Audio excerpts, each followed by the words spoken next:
তো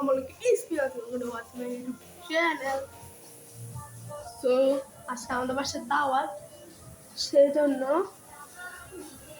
আমাকে কি রান্না করছে দেখা যাক। চলো দেখো, এখানে আছে চিংড়ি পরে, হ্যাঁ, তারপরে আছে ফিশ ফ্রাই, আর এখানে স্যালাড, এটা ডিম, আর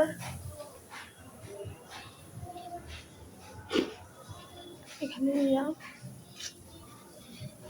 দেখতে পাচ্ছ এখানে মুরগি মাংস, হ্যাঁ কিছু আছে,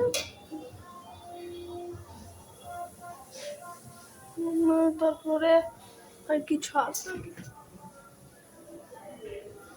না, আর কিছু নাই, আর কিছু তো নাই। আর এখানে আছে কোক। ভিডিওটা কেমন লাগে লাইক শেয়ার সাবস্ক্রাইব বলবো, সাবস্ক্রাইব করুন, আমার কি বলবো, টাটা।